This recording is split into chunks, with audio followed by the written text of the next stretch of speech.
Management Sciences and Karachi School of Business and Leadership. Dr. Parveen Akhtar, we are really delighted to have you with us today, and the virtual floor is now yours. Thank you. Thank you. Thanks a lot, Sonia. Thank you very much. And thank you for inviting me. I'm really excited to share my research here. So today I'd like to talk about a paper that I've worked with together with colleagues, Dr. Hannah Intizar and Dr. Anne Jenishan. And this research has been submitted and has been accepted by Gender and Politics. It's looking at gender, religion, and political violence, and specifically focusing on the experiences of Muslim women on the political campaign trail in the UK. So here we have a rather colourful collage. It's the current, then current women presidents and prime ministers of 2023. You'll no doubt spot that some of them are not so current anymore, but it's a good way of illustrating the fact that women are better represented in political office than at any time in our history. If we just take the figures from 2023, there were women who were serving as heads of state and or heads of government in 31 countries, and globally they made up over a quarter of members of parliament and nearly over a fifth of cabinet ministers. In the UK, in parliamentary representation, women made up over a third of parliamentarians or MPs in the House of Commons. So that's an all-time high.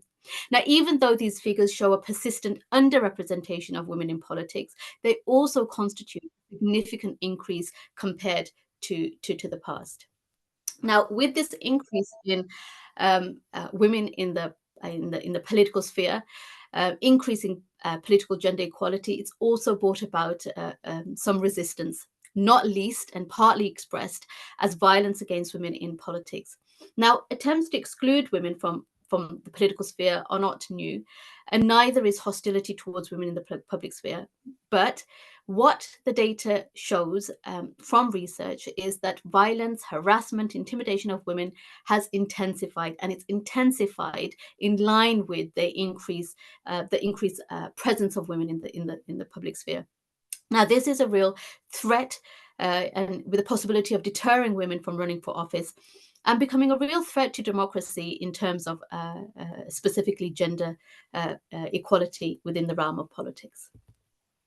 Now, when we're talking about violence, there's within the literature, there's 5 ways in which violence has been defined. So there's physical violence, which largely refers to bodily harm, injury, includes unwelcome physical contact or involuntary physical confinement. There's psychological violence, which relates to trauma, which is afflicted on a person's mental state or emotional well-being. So here we're thinking really about the huge number of death and rape threats or otherwise insults, taunting or scarring that many women face. Sexual violence, which refers to sexual acts and attempts at sexual acts by coercion, as well as unwelcome sexual comments, advances, for example. And then there's economic violence, which includes those behaviors which are really aimed at limiting, restricting, denying, controlling women's financial resources. And last but not least is semiotic violence, which is really about mobilizing sexist and degrading words and images to injure, to discipline, or to subjugate women. And it's this last type of violence. It's distinct from other 4 types of violence because it really focuses on influencing how the public view politically active women, not as individuals, but as a group. Acts of semiotic violence really seeks through their circulation among citizens as large to show that women as a group are unworthy. Now, what's the most common form of violence which is really prevalent in the overall population of women politicians? Well, that's psychological violence. 81.8%, so nearly 82% of women parliamentarians worldwide, in an admittedly non-representative survey, reported that they'd personally been subjected to psychological violence. This was primarily in terms of being humiliated via sexual or sexist remarks, threats of death, of rape, of beatings, abduction, real humiliating stuff, sexually charged images of themselves spread through social media, obviously without their consent. Now, a large part of this psychological violence is online abuse. And in the UK, for instance, an overwhelming majority of British MPs report that they've experienced online harassment and intimidation. Now, when focusing on both online and offline harassment and abuse, surveys suggest that women politicians experience more violence than men, both in the UK but across the globe. So, women experience more violence than men globally. Now, the violence that women politicians face is it's extenuated, it's compounded by a host of demographic factors, including ethnicity, religion, class, age, sexuality, disability. To understand political violence and abuse against women in power, an intersectional approach is necessary, and that's the one that we take in this paper. Really, to see how different aspects, different facets of an individual's identity connect at certain times, in certain contexts, at certain places and times, and what this really means for women's political experiences.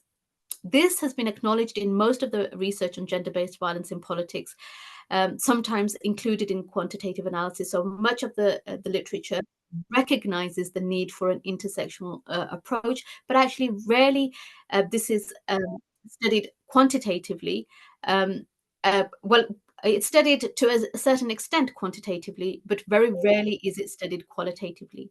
Therefore, we take an intersectional approach to unwind the different strands of identity to understand when and where the various demographic factors of identity are significant when it comes to the experience of political violence during the electoral process, and including the election campaign trail. So a note on Muslim women then. In our analysis, we draw on the work of Mona Lena Crook to explore how violence against Muslim women is in politics is it's really underpinned, it's facilitated by the structural, cultural, and symbolic dynamics. Unequal access of Muslim women to political and other resources is based on their ascriptive group membership. If we think of the case of Europe, Muslim women are, for example, the most excluded groups in the labour market in terms of their economic position. Now, this is a structural disadvantage and discrimination, and this is justified and normalized culturally. For example, through ideas which denigrate, disparage Muslim women who enter the public sphere, not least by actually other high-profile politicians. And I'm thinking here of our former Prime Minister Boris Johnson, who referred to Muslim women who wear the face covering as letterboxes and bank robbers. So Muslim women are often seen as the symbolic bearers of religious identity, their state of dress taken as a hallmark of their integration or otherwise in Western Muslim minority countries. These structural and cultural dynamics finally produce the symbolic violence, an invisible mode of domination upheld by different forms of physical, psychological, sexual, economic, and semiotic violence that puts marginalized groups who deviate from prescribed norms in their place, as it were. So our aim and our focus in this paper, in our research from an intersectional perspective, we really wanted to focus on the central question of whether Muslim women politicians receive more sexist abuse directed at them as women, or Islamophobic abuse directed at them as Muslims, or intersectional abuse directed at them as specifically Muslim women. We also wanted to look at whether there were other aspects of identities, for example, class, that introduced another aspect, another facet to that abuse. To our knowledge, so far, there's been only one study that systematically focuses on these questions, revealing that in the area of online violence in the UK, women of religious minorities are confronted with more racist than sexist or intersectional abuse, implying therefore, that the abuse is informed primarily by far-right and nationalist attitudes. So our methodology then, we take a longitudinal case study in the English city of Bradford. We look at the constituency of Bradford West across 3 general elections, 2015, 2017, and 2019. So we had elections in quick succession every couple of years. Now, in 2015, the constituency of Bradford West had 2 Muslim women female candidates from different ethnic minority communities.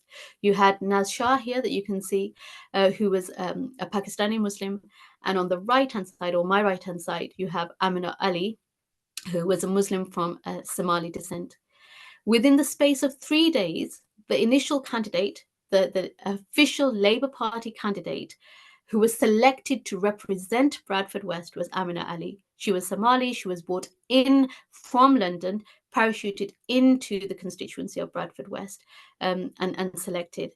And actually, very quickly, she stepped back. Only after 3 days, she stepped back, gave up the chalice, poisoned chalice, as it were, and said, for personal reasons, I'm not going to contest this election. This meant that Naz Shah was the second candidate who became the official Labour candidate to contest the seat up against the Respect Party candidate, George Galloway, who you can see at the bottom there. The methodology then, well, what we can say is that there's very few constituencies in British elections that have 2 female Muslim candidates standing against each other to achieve political office.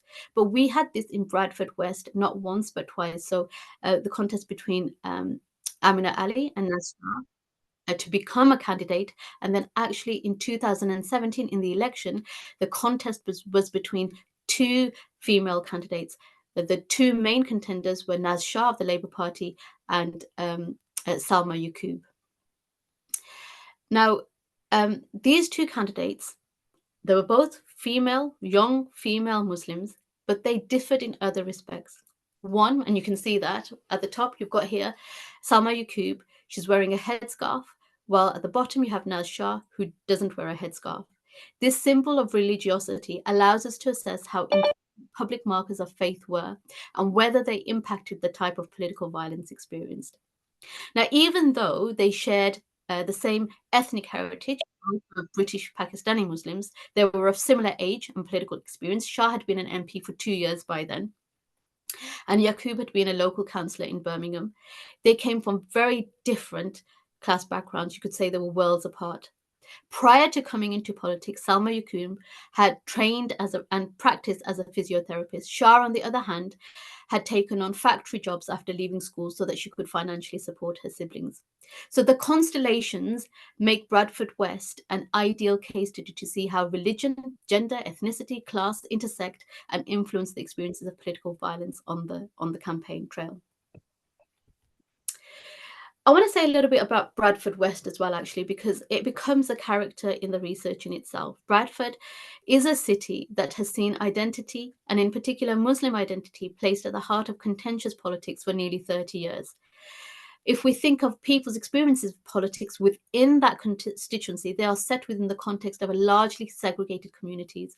Back in 2001, the city was home to a number of riots, largely between young Pakistani Muslim men and young white men and the police.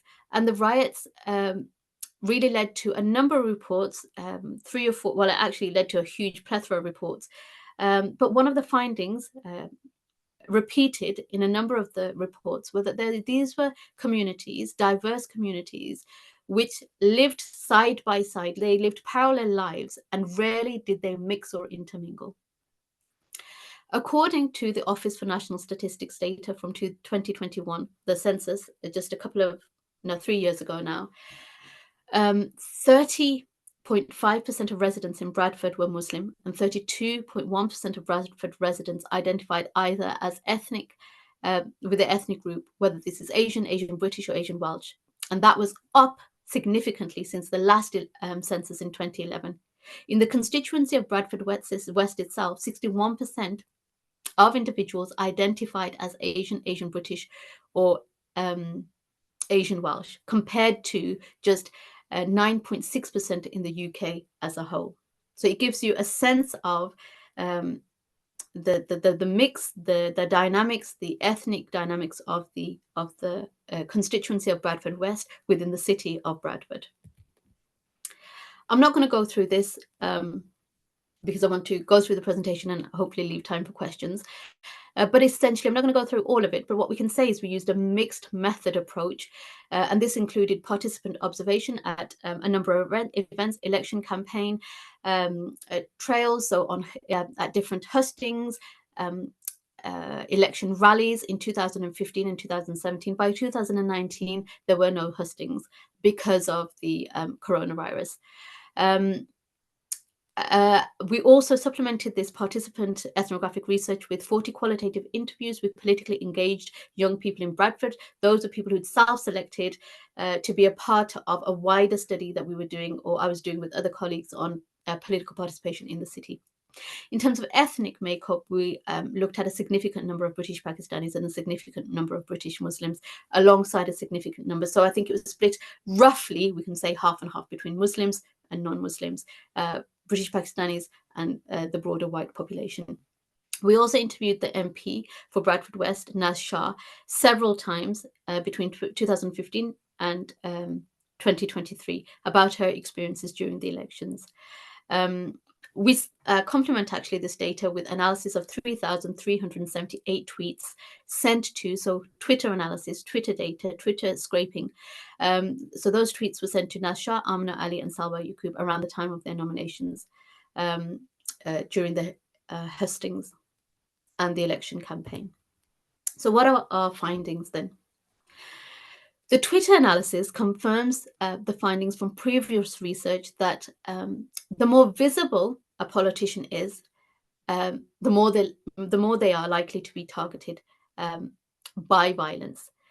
And also that violence against women in politics has intensified over time. So across time, we can see an increase of violence against women.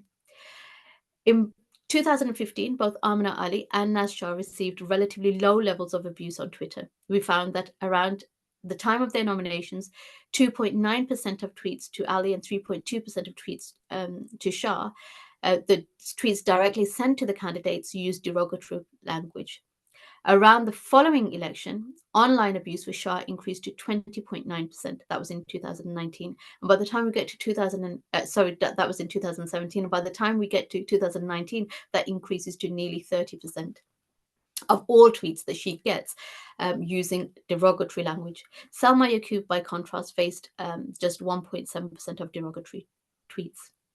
So what I want to do in the following is look at the three elections separately to identify the prevalent forms of violence and the arenas in which they appeared. So Bradford West in 2015, then it's worth saying a bit about George Galloway. George Galloway was the sitting MP in Bradford West, and he was there in 2015 because he'd won a previous by-election in 2012, an election that he described as Bradford's Arab Spring, coming on the back of the 2011 Arab Spring in the Middle East.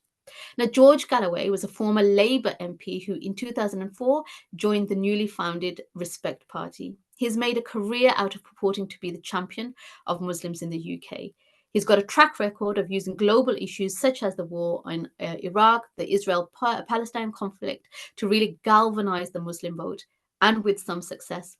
In 2012, he secured the seat of Bradford West with a 10,000 strong majority in a by-election when the sitting Labour MP, who was a British, stood down for health reasons.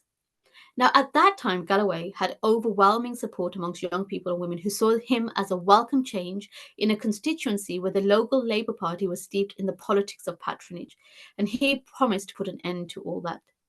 What we can say about George Galloway is that he's good at campaigning and less good at delivering. In fact, we've got a by-election coming up in Rotherham in a couple of weeks' time. And George Galloway is running in that seat. That's a seat in the city of Rotherham, which has also been very contentious recently because of the issue of Muslim, largely Pakistani men grooming young white girls. So we've got a number of really quite what we can say, controversial politician standing in that seat, and you can bet that George Galloway is also going to be using the conflict that's taking place in the Middle East at the moment to galvanize or try to galvanize support. So what we can also say about Bradford West at that time, we've actually mentioned this, so I won't dwell on it, but Amina Ali, she's brought in by the Central Labour Party, receives a lot of hostility by the local Labour Party. But if you think about some of the tweets that she's getting, they're really, again, they are attacking her credibility. So one of the tweets is below, it says, Amina Ali, do you really believe you got selected today for being the strongest candidate out of all three? So really questioning her ability to be an effective politician. Ali stepped down 3 days after being selected as the Labour Party candidate, as we said, citing personal reasons, and Naz Shah took her place. So Naz Shah, when she is finally selected as the Labour Party's official candidate in Bradford West, she's a complete unknown entity on the national stage. By many, she was portrayed as a second choice candidate, inexperienced and therefore incompetent. Things like, tweets such as, what do you know? And, you're chanceless against George Galloway. I don't think you've got any chance of victory against George Galloway. The turning point really for her campaign came when she wrote about her personal backstory in a local newspaper. Now, her backstory, Naz Shah's backstory, is extraordinary. It's characterized by the intersection of gender, religion, class, and was picked up by national newspapers and personalities. The Guardian newspaper, one of the largest newspapers, left-leaning newspapers in the UK, ran a piece with the headline, Naz Shah's story is one of survival. Politics needs women like her. Basically, her story is as follows. Growing up, Shah was poor and at times destitute after her father left her pregnant mother and 2 children for their neighbour's 16-year-old daughter. Shah was sent to Pakistan by her mother, who feared she would be abused by the man that they were living with.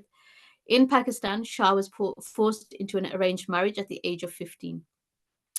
Her mother, meanwhile, in the UK, suffering long-term abuse at the hands of the man she was living with, ended up poisoning him to death.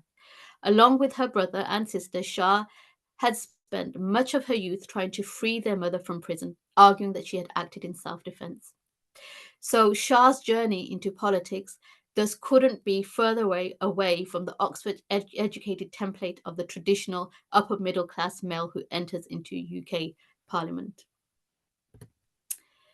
So if we think about the violence that Naz Shah really faced during the 2015 campaign trail, she faced a barrage of abuse ranging from a dead crow being put on her doorstep, its beast being stuffed with grass, trying to silence the bird, to personal attacks on her integrity during hustings and online, to a smear campaign alleging that she was only selected because she had sexual relations with those in power, and fake pictures of her circulating the internet. The Conservative candidate at that time, George Grant, he really captured the Wild West nature of the 2015 campaign by likening it to a 19th century rotten borough rather than a 21st century parliamentary democracy. On the one hand, the violence faced by Shah targeted her integrity as a candidate. On the other hand, her identity as a Muslim woman. So challenges to Shah's integrity then. The tweets openly challenged the authenticity of Shah's backstory. It questioned her, and by doing so, questioning her trustworthiness, calling her a liar. The attacks were of a personal and political nature. They were not based on any political or policy stances of Shah herself, but they sought to weaken her position in the political race. As one of our interviews explained, Galloway had believed that since he was the experienced elder statesman, he would have a clear run at the election. With the publication of Shah's story and the outpouring of support for her, this seemingly in-the-bag election was up for grabs. And this is the words of one of our interviewees. She says, I think even Galloway himself was a little bit shook. I think that's why, he went to extreme lengths of pulling out a marriage certificate in a hustings. He did that to question her story, to say she wasn't 15 when she got married. And he went to great lengths to try and discredit her because he felt that she was a credible opponent. And that's what kind of, I noticed more of the election, how much how shook he was, considering he's somebody who'd run in so many elections. So this was a statesman. He really thought he was going to, the election was in the bag. But now there seemed to be a serious contender, and because of that, his supporters, but not only his supporters, really went for a very nasty, dirty political smear campaign. There was also as well as challenging her integrity as a candidate, there was challenges to her personal character. What did these look like? Well, they manifested themselves as attacks on her identity as a Muslim woman, characterizing her as having loose morals and questionable character. Fake pictures circulated the internet showing Naz Shah in a gym wearing only a towel and a miniskirt. These pictures were meant to send specific cultural signals to the Muslim community that Naz Shah was not a good Muslim woman. This would have had no significance in wider British society, but within the more socially conservative Asian Muslim community, this was used as a tactic to weaken support for her in her predominantly Muslim constituency. So context here matters. But neither of those tactics worked. Shah achieved a spectacular win in 2015, reaching a significant majority of nearly 20,000 votes. She became the first Muslim to represent, and a Muslim woman to represent the constituency of Bradford West. Then, just as she was settling into her role as an MP, as a member of Parliament for Bradford West, there's an early election called. We all know why that was. It was in the aftermath of the Brexit vote. An early election was called in 2017. Naz Shah ran again and entered the election campaign, which she says was the most difficult of her life. In this election campaign, Shah's Muslim identity once again became center stage, but the abuse focused on different aspects and came from very different audiences and was expressed in a variety and a varying different channels. This was so here we have two Muslim women who are standing, who are the key contenders to become MP for Bradford West. We've got Naz Shah and Salma Yaqub. One has a headscarf, one does not. So it really becomes about visible symbols of Muslimness. Shah met with a lot of resistance, primarily online, for statements about being Muslim in the UK. After a piece in the tabloid Sun by Trevor Kavanagh of the Sun, who wrote a piece in which he asked for solutions to the Muslim problem, Shah sent an open letter to the newspaper, so an open letter to the Sun newspaper editor, backed by more than 100 other MPs, in which he criticized the Nazi-like language and Islamophobic tropes used in the comment piece. For this and other interventions into the public discourse, she received a lot of online abuse. Shah experienced what Mona Lena Crook refers to as semiotic violence, as she became a symbol of Muslimness. And this is what Shah says herself in an interview with me. And thus was confronted with a huge number of tweets biased against Muslims and denying the existence of Islamophobia. So these are some of the tweets that she gets in 2017. So there'd be no Islamophobia if there was no Muslim terrorism in the world, all done in Islam's name and is abusing children in gangs. You can use as much leftist justification as you want. Muslims are hated because of what they do. Muslim hatred means people fear Islam. Muslim hatred is self-inflicted. To be honest, I think kufarophobia is more a pressing problem right now rather than Islamophobia. Islam will be challenged in the West. It will stand or fall by the words and deeds of its followers. Deal with it. Killing and murder in UK cities proves fearing Islam is not rational. If you're stupid enough to even use the term Islamophobia, you're sure as hell aren't intelligent enough to be given power. Whether you're a Labour or a Tory MP, that's irrelevant. People will hate Muslims if Muslims go around killing innocent people, children, bombing kids disgusting. It is disgusting, and blaming Islam. What do you expect? You're not Islamophobic if you don't like religion and don't agree with the laws and politics of the Islam. So just a flavour of some of the tweets that she received. Now, what's interesting is that most of these tweets don't target Naz Shah directly, but by denigrating Muslims, they indirectly target her identity as a Muslim and portrayed her as unqualified to represent British society in Parliament because of it. Some non-minority members of Shah's constituency accordingly felt the need to remind her of the importance of remaining unbiased. Just make sure you do good for all communities and not just the Pakistanis. Bradford has gone downhill over the years, said one tweet in 2017. They also questioned whether Shah was attempting to play at being the underdog. Another tweet, as one of your potential constituents, I think you are playing the devalued victim card. So our analysis confirms then Kupperberg's findings that online, so this is just online, Muslim women's politicians receive more Islamophobic than sexist or intersexual abuse, suggesting that it is primarily informed by far-right and nationalist attitudes. For instance, the majority of tweets sent to Naz Shah around the elections in 2017 were classified as derogatory, were of an explicitly Islamophobic nature, more than 70%. However, when moving on to the offline sphere, at least in our case study, the situation looks quite different. Beyond the Islamophobic abuse online, the election campaign was primarily characterized by rivalry between Naz Shah and Salma Yaqub. It really essentially was a contest between two Muslim women. Religious authenticity, who is the most religious, becomes of paramount importance to the narratives in this context. On the campaign trail, this included posting leaflets to private homes to prevent constituents from voting for Shah, for example, claiming her affiliation to Shia clerics within the context of a majority local population of Sunni Muslims. There were also discussions in campaign meetings which questioned whether Shah was Muslim enough, and she was called a dog with the wrong pedigree. This was by Muslims. Shah was identified as a bad Muslim for not wearing a headscarf, whilst Salma Yaqub was branded as a good Muslim for wearing one. This hijab shaming was specific to the ward and appealed to the mainly Muslim electorate. For Shah, this tactic was psychologically damaging. And she says in an interview, "This made me suicidal. It nearly broke me. Now it was not about whether I was a credible candidate or my character was credible. It was about my Muslimness. It was about being a Muslim. And that was my identity. What was so horrible in 2017 was because here was this woman I actually genuinely had looked up to." She's talking about Salma Yaqub. "This was a woman who desecrated me publicly. And it wasn't just her, it was other women in Bradford. And that hurt. That really, really hurt."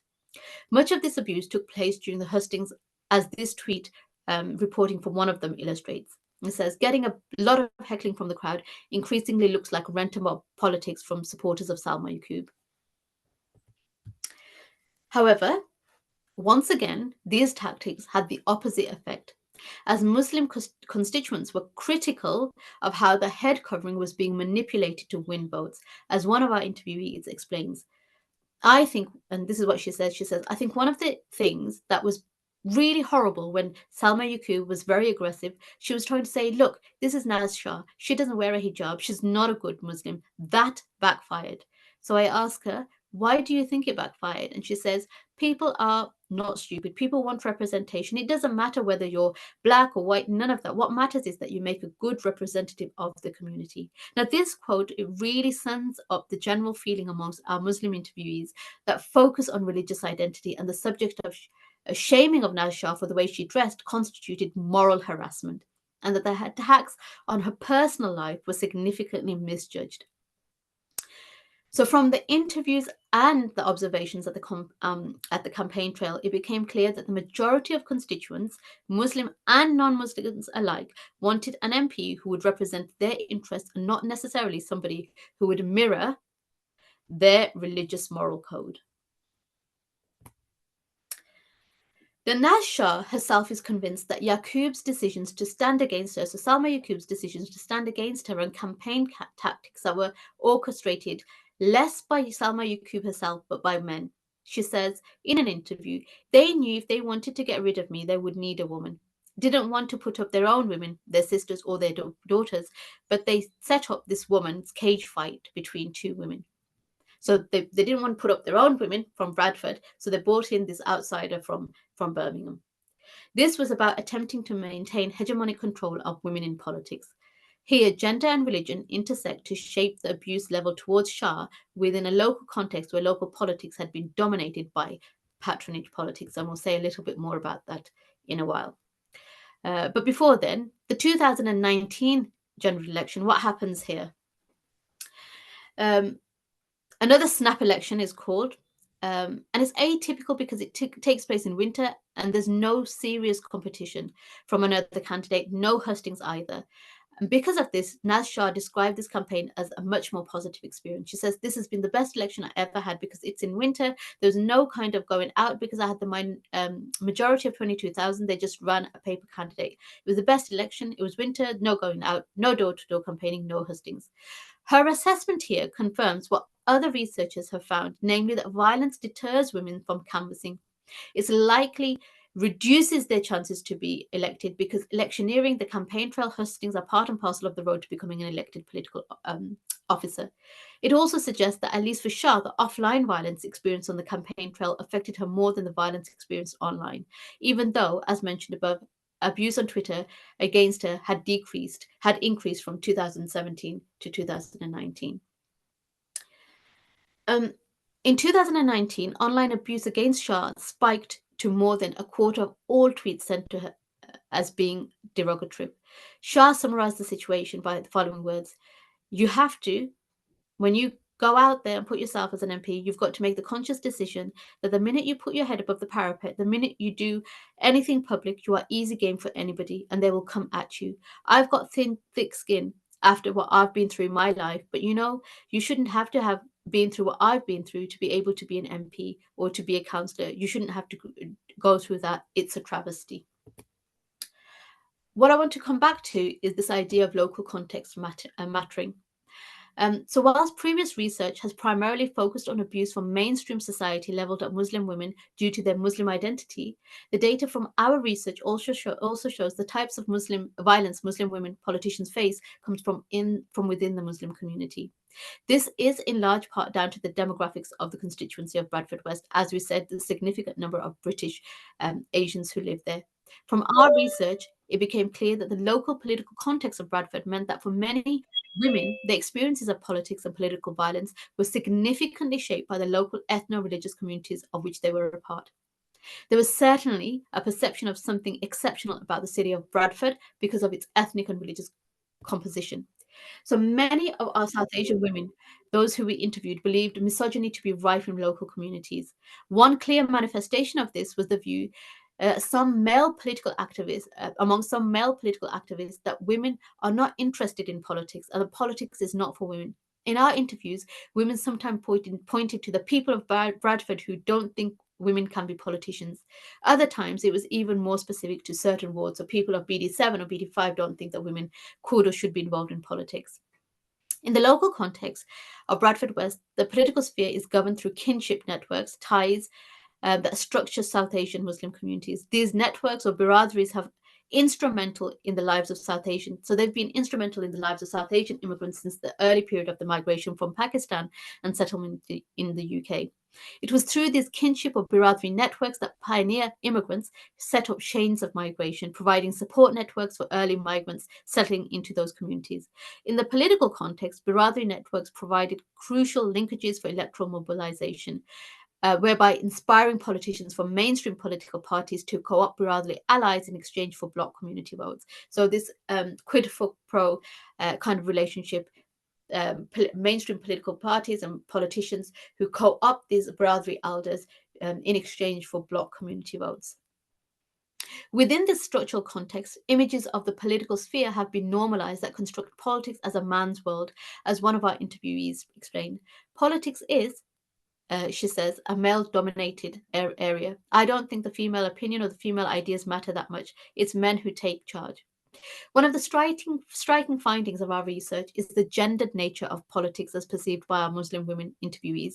Repeatedly, our research showed how deep-rooted the idea of politics as a man's domain was. Every Muslim woman interviewed mentioned it, and as did some of our white British female respondents. One of our interviews told us, "I talked myself out of politics because I said, they vote for men anyway, so no one's going to vote for a little Asian girl," stressing powerful intersections of exclusion based on gender, ethnicity, and age. Another female councillor in the city told us that the primary explanatory factor in understanding politics in the city is that a lot of people in Bradford don't think women can be politicians. politicians. Women can be local councillors or MPs, so they don't think women can be politicians at all. Going one step further, and perhaps the logical conclusion of the idea of politics being a man's world, was that women shouldn't be involved really. Like there's no point educating them in terms of politics because politics is a man's domain. How socially accepted this view is within the Muslim community of Bradford West is confirmed by the fact that the majority of our male interviewees did not see any barriers for women to get into politics, facilitated by the view that one or two Muslim women had made it in politics by gaining office as local councillors and MPs.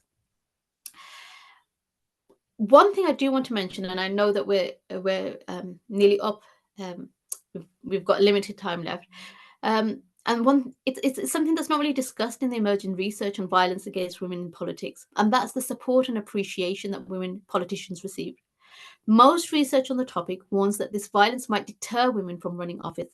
Without denying that there is a threat to gender equality and democracy, without belittling that threat, we also found that this sort of violence mobilizes many women and some men to actually engage in politics and to vote for women who receive abuse. Some of our interviewees stressed that they voted for Naz Shah precisely because of the abuse and personal attacks she received on the campaign trail, impressed by her perseverance despite the abuse. So one of the interviews says, I was really, really impressed because I thought, actually, here's a woman who, who's taking the reins and who's saying, I'm not going to let this guy completely discredit me. This was also the reaction of some men. So, for example, we have one, it's a long quote, and I think it's worth actually reading out. Like, we got posts coming through our door during election time telling us not to vote for Naz Shah. And they wrote, I remember I kept the list. And it was just like the story about how, first she's a Shia Muslim, or the fact that her mom killed her dad and her background, basically really horrible things. And I remember my dad reading it, and my dad said, it's just like, this makes me want to vote for Naz Shah, because it's just like, how dare you send something to my home and try to manipulate us in a way of thinking that, we'll accept what you're telling us is just dirty in that way that they've done it. And that really it really had the opposite effect of what it was trying to do, which was putting people off from voting for her. This support can be based on the perception of the individual person and their circumstances, as the examples above suggest, or the focus on their identity, as the experiences of one of our interviewees illustrates. It says, do you know the area that I'm in? This I'm talking about a local councillor here. This is data from a local councillor, and she says in an interview, the area I'm actually representing, they haven't had a female councillor for years and years, and it's my second year in my first term. To be honest, the feedback I'm getting is absolutely amazing. Women are really happy that they've got a female councillor, and they actually say to me that we couldn't discuss this with a male councillor. We're so glad we've got a female councillor. When I was actually out campaigning, the prayers and the praises I got from the ladies was like, whoa, you don't even know me and you're actually singing praise. It just made you feel a lot stronger that the women do want change and the women do want to see more females in politics. So our Twitter analysis reflects the support for 3 Muslim politicians as well. The proportion of supportive tweets almost always exceeded that of derogatory ones, ranging from 33% for Naz Shah in 2017 to 35.2% for Yaqub in 2017 to 65.7% for Ali in 2015, and again 75.8% for positive tweets for Shah in 2015. The only exception constituted 2019, when only 2.8% of tweets sent to Naz Shah were of supportive character, mirroring the fact that online environment she operated in had become increasingly toxic. Only a minority of the supportive tweets refer to the politician's identity, primarily gender, sometimes in combination with their ethnic identity. We interpret this as positive, as it shows that their supporters perceive them primarily as politically competent individuals. So we don't, and I think is a really important disclaimer, we don't claim that the support outweighs the abuse that politicians encounter, but we do argue that it's important to consider in order to first understand why women enter and stay in politics despite abuse, and second, identify ways to strengthen women and minorities in politics then. Just to round off the conclusions, this is one of the first qualitative studies on intersectionality and political violence. Key findings: local context shapes the abuse encountered online. encountered online is largely Islamophobic, and within the constituency, offline is largely misogynistic and intersectional, and from the community itself, from the Muslim community itself. Violence um, uh, against women, Muslim women, should also be countered by the support that there is for Muslim women politicians too. And this helps us to explain why women enter and remain in politics, why they're mobilized, and gives us some pathways towards political equality too. And I'll leave it at that. Thanks very much. Can everybody hear me? Hello, everyone. Is this working?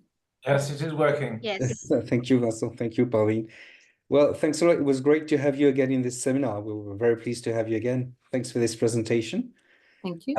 And we're glad we were able to overcome the little scheduling difficulties we've been having in the last couple of months, trying to reschedule this session. So we're very happy it finally went forward. I'm on annual leave, by the way. But I thought I'm not going to cancel it. Lucky you. Well, enjoy. Enjoy. I'm sure there's lots of people with lots of questions. I'm probably going to use my position as co-organizer of the seminar together with Sonia, Samuel, and Vincent. Just perhaps to get us started with, because I thought it was a very rich, stimulating, and interesting presentation. So there's lots of questions, but I'll just keep to two modest questions, but really that struck my interest. First of all, in the chronology you started outlining in the history of the level of abuse on Twitter that these candidates received at the beginning of your presentation, I think there were some elements. I can't remember the exact dates that you mentioned, but I was wondering if the Brexit referendum in 2016 had been a turning point in the history of level of abuse on Twitter against female Muslim candidates or politicians. It looked like it had been when you compared the numbers from pre-Brexit referendum elections and post-Brexit referendum elections.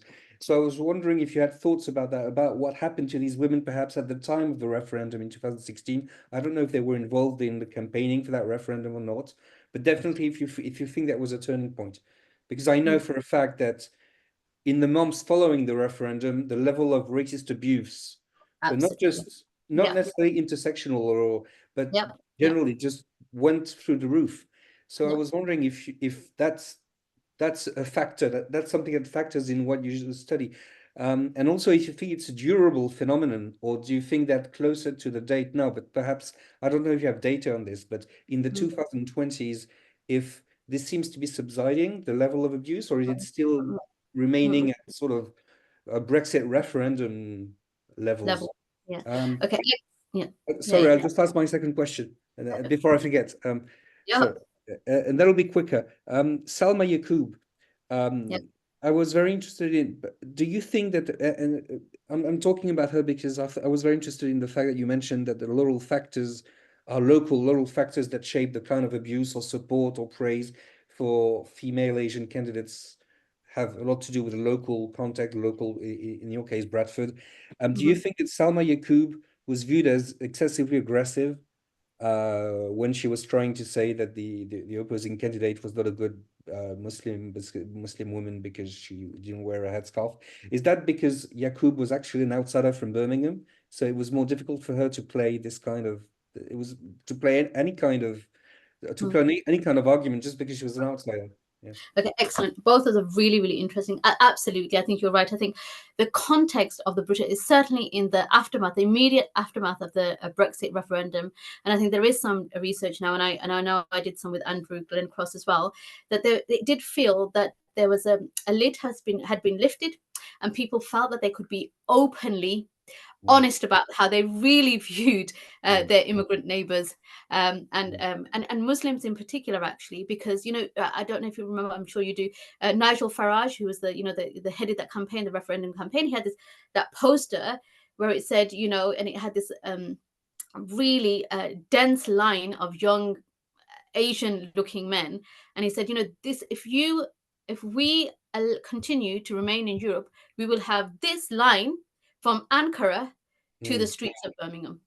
So this will be all the Muslims, and just imagine the population of so it really felt, and actually it's very similar to what Donald Trump did for US politics, that lifting of the lid, you know, the simmering tension, lift that lid and allow people to let off the kind of steam that they felt that they hadn't been able to, that they had to, you know, the political correctness, the culture was this idea that I can't really express how I feel. But now I've got somebody who's saying to me, it's okay, it's all right to be honest, because we're on your side, you're the real people, you know, and we're gonna back what you say, rather than all this political correctness, which is, look at where it's got us. And I think actually what's really interesting is that we've got an election coming up. We don't know quite when, but we've got an election coming up, and I'm going to do follow-up research, and that's one of the questions actually, because it does seem that whilst it might not be as high as the immediate aftermath, that, you know, this level of abuse, it seems like it didn't quite go back down to pre-Brexit levels. So I think this will be you know, a really interesting question to ask in the follow-up research that we do in Bradford West. Right. And for your second question, I think that's a really interesting question. Whoever sits in Bradford, whoever comes to Bradford West to contest, they always try to show their links. So Salma Yaqub said, I was born in Bradford. I was born in Bradford before I moved to Birmingham. But actually, I think it was this.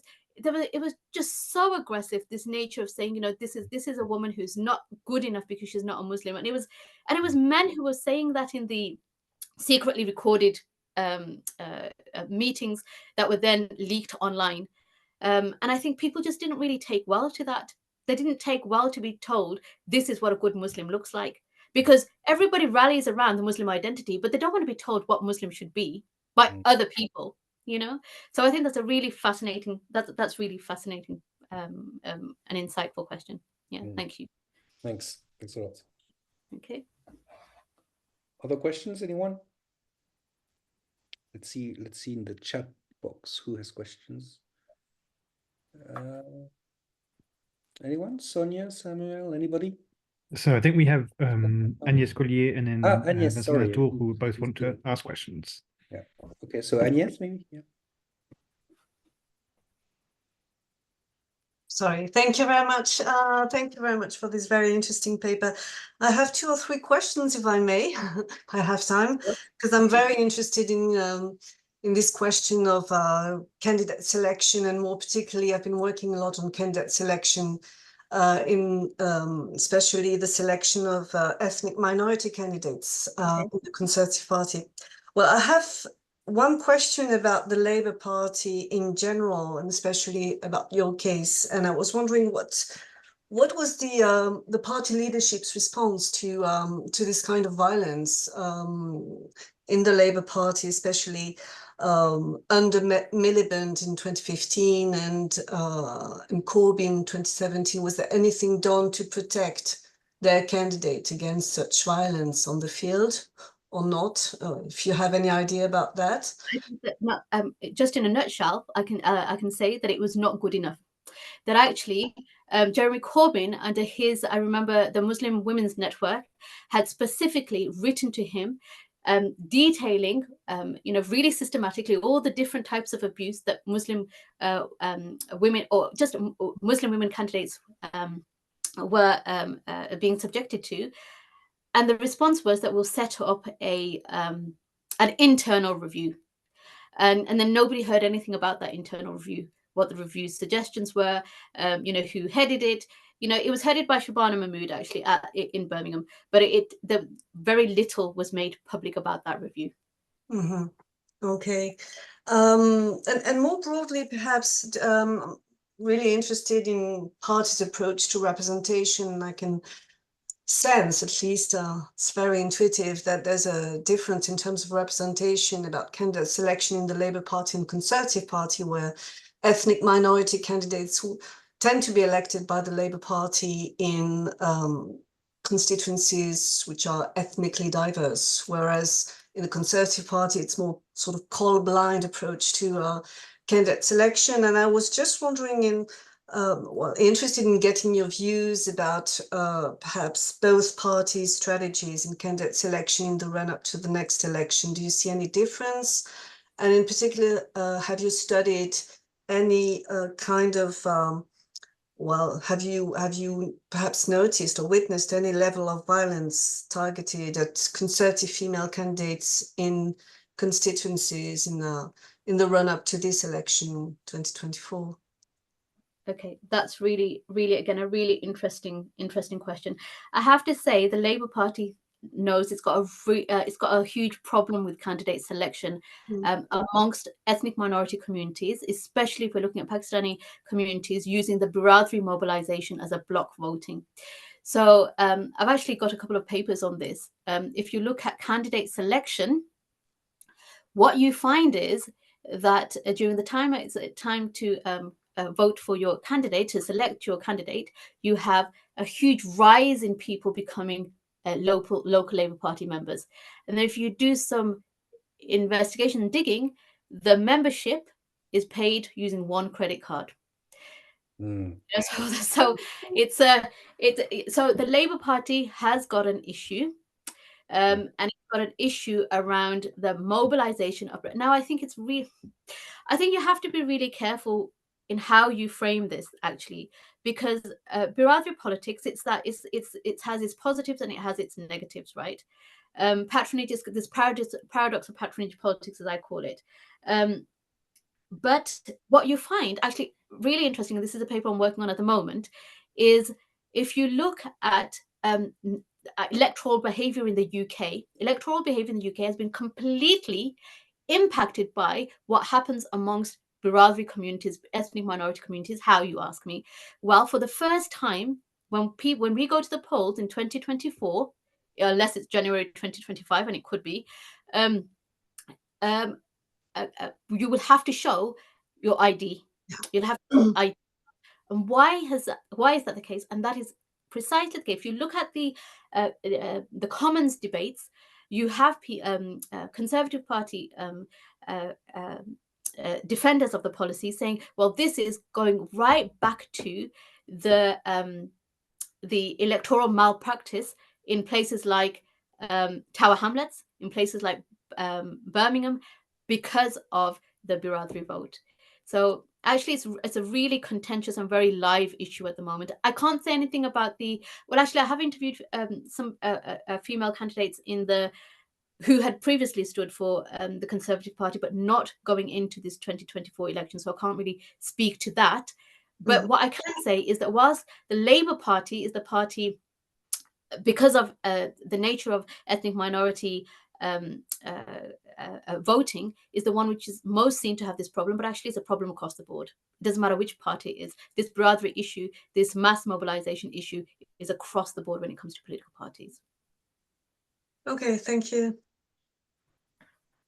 I think Vincent, you had a question? Well, yes, thanks. I do have a question. First, I would like to thank you for a very stimulating presentation. And I was struck, obviously, by the appalling levels of anti-Muslim hatred displayed during the campaigns, notably online, and also by the accusations that Shah was a bad Muslim because she didn't wear a hijab. Which leads me to the following question. Was Muslimness something which Shah put forward during her various campaigns, or did she rather emphasize, in most cases, socio-economic issues that were relevant to a majority of constituents? Did, identity politics, in other words, play a part in these three campaigns in 2015, 2017, and 2019? Okay, really, again, a really astute question. In 2015, the campaigning was absolutely on local issues, and it was about Bradford. Why? Because you had George Galloway making it a Muslim campaign. So he was saying, look at what's happening and all these conflicts around the world, the global ummah, and we've got to really galvanize our Muslim communities in the UK. Whereas Sharon, at that time, many other politically active young people who had been galvanized by George Galloway 3 years before in 2012 were saying, okay, it's all very, very well what's happening on the streets of Palestine, well, at that time, or South Sudan or wherever, but actually I've been to university, I can't get a job. My parents have paid for me to go to university, and there's no, where's the investment in Bradford? There was meant to be a huge shopping center which eventually got built, but it's very, very local issues. And I guess that was in response to the fact that Galloway was billing this as a Muslim as a Muslim issue. So she was trying to bring it back down to local issues. In 2017, it was the Muslimness again. It was Salma Yaqub's camp who were bringing this issue of Muslimness, and I guess Shah was trying to bring it back to the kinds of things that she'd been working on, what she'd like to continue to do if she was in. By 2019, I think in a way she'd had a track record where she could say, look, this is what I've tried to do, and if you give me the mandate, this is what I'll try to continue to do. So in a way, what's interesting is her opponents, and I'd not thought about it like this, her opponents in both those cases, 2015 and 2017, had tried to make this about Muslimness. And she was the one who was trying to bring it back down to the issues that affected people in their daily lives, socio-economic issues.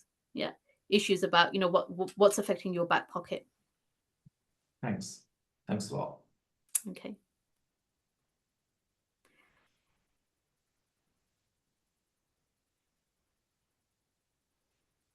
Any more questions, anybody?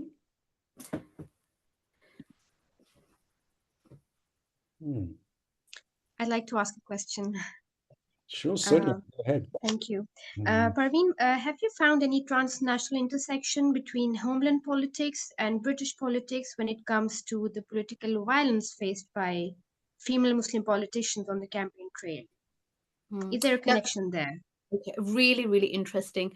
I can't say that when it comes to violence that it translates to a transnational connection. But what I can say, having just today, before half an hour before this presentation, submitted an article for the conversation on the Pakistan elections, I can absolutely say that on the streets of Birmingham, there was calls for mobilization to get your diaspora. So the diaspora community were trying to get Pakistanis in Pakistan to vote for the PTI. It was the only campaign trail in the streets of Birmingham. PTI supporters, Imran Khan supporters. And I thought that was really, really interesting. But I have to say, when it comes to the violence aspect of it and gender aspect, that's not something that I've not found, because I don't think I've looked for that. That's really interesting. I remember in the 1980s in Birmingham, there was a small local party called Justice for Kashmir Party. That's right. Yes. But it seems that the issues have changed, and then now it's more Imran Khan that matters to the man of the street in Birmingham than absolutely. Yes. No. Mm. That's absolutely the case, because I think he really was seen as a breath of fresh air. I mean, I can't remember the year he came, when President Zardari came to the PPP. He was the leader. He was the prime minister. Then when he came to Birmingham, somebody in the streets of Birmingham, they threw a shoe at him. And that was inconceivable that anybody could ever have done that in Pakistan. They would have not only received jail, I mean, their whole family would have received jail, their whole land confiscated. But this was a democracy where you could throw a shoe at your prospective candidate.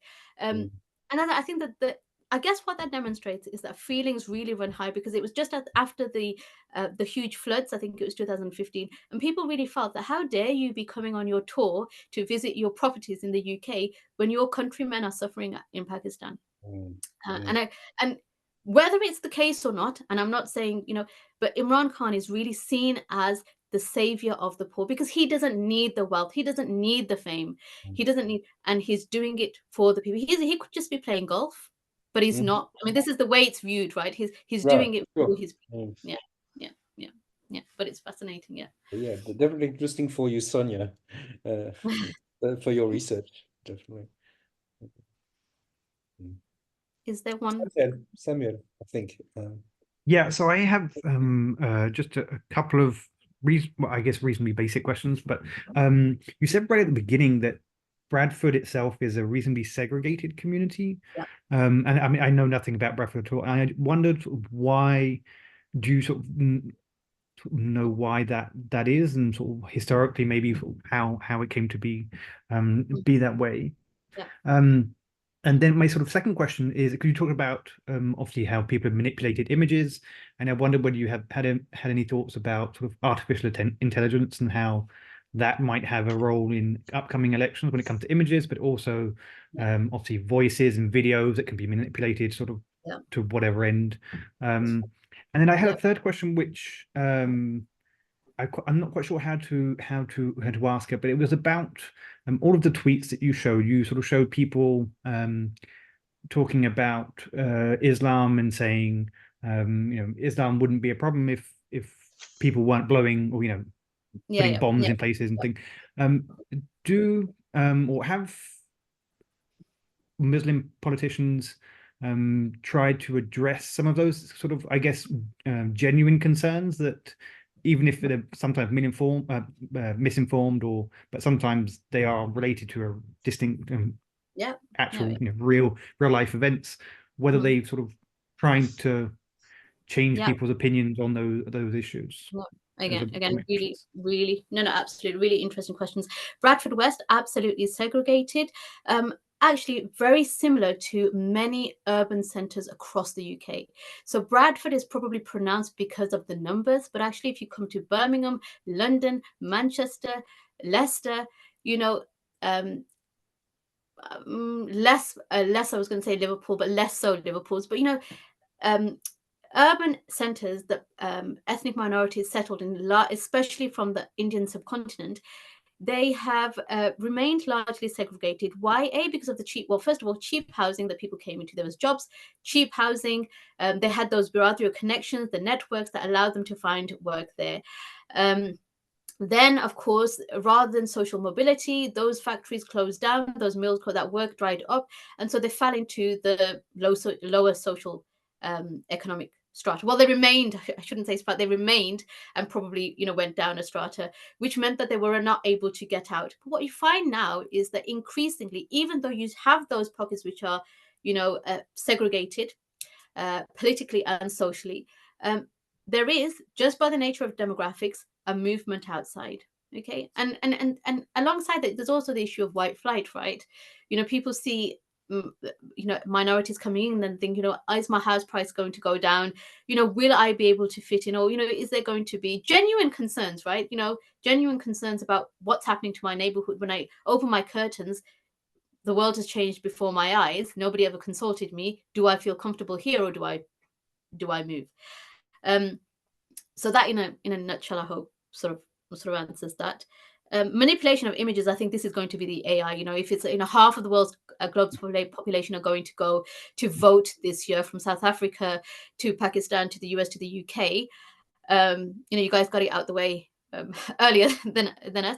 But AI is going to become really significant. Again, I've not seen how it's being utilized in the UK at present, even though I am looking at those. But certainly in Pakistan, Imran Khan has been using AI, to do his speeches from prison. I guess when it comes to female violence, it's not going to be long before we start seeing images of highly sexualized images of female politicians being put out there. Just as we had, I think last week, was it Taylor? So I'm not down with the kids, so I don't know. Is it Taylor Swift? I think it's Taylor Swift. Yes. Yeah, Taylor Swift. Yeah. So as had happened with her, and she's got the money and the resources to fight that. And whether local ordinary people who put themselves up for political office will be able to kind of how they'll be able to fight that, and whether the parties, the political institutions will be able to support them. That's going to be a really, really important and interesting position going through, because it will be about, do people want to put themselves in that position where they've got, images of themselves circulating across the web in that fashion. But it's going to be increasingly more important. Tweets by Muslim politicians who address the genuine concerns. Absolutely. I think, actually what I find interesting is that so many Muslim politicians refer to 9/11 when they say why they came into politics in the first instance, whether it's Hamza Yusuf up in Scotland, the First Minister in Scotland, whether it's Shabana Mahmood, who is now the most highest profile Muslim candidate in the Labour Party, saying, there's something happened in 9/11 where I felt, whether I wanted to or not, I became a representative voice for Muslims. And I feel I have to then, try to defend Muslims, and also say, look, when I go on a train or a bus or a crowded place, I am just as much likely to become a victim as you know, of these terrorist attacks in that sense. So, you know, 9/11, the issue of Muslimness is really a mobilizing force for why young Muslims and those who are now coming through the gates, who are coming through and becoming successful politicians, high-profile politicians, first got into politics in the first instance, I think. Thank you. Okay. Any more questions, anybody?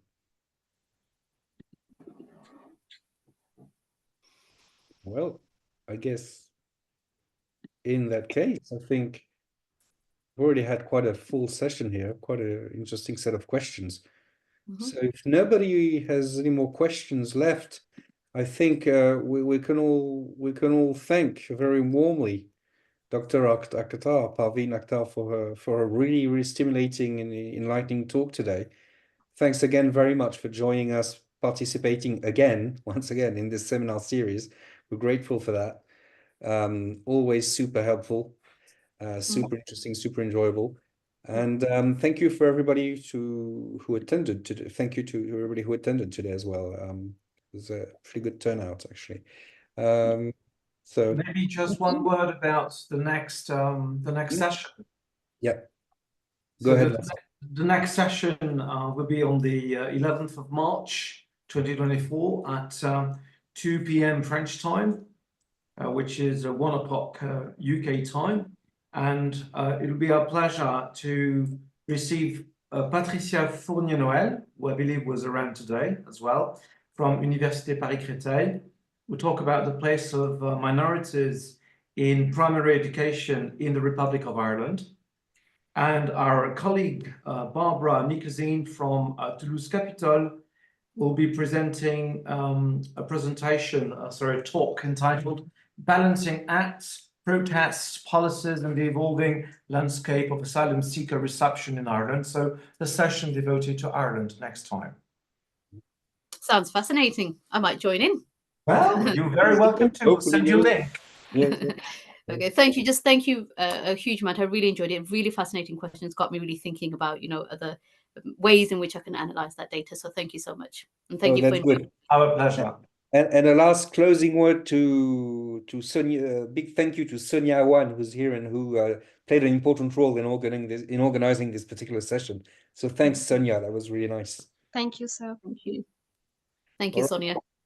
Thank you. Thanks. See you, everybody, very soon. Thank you. Bye. Bye. Thank you. Bye. Bye. Bye for now.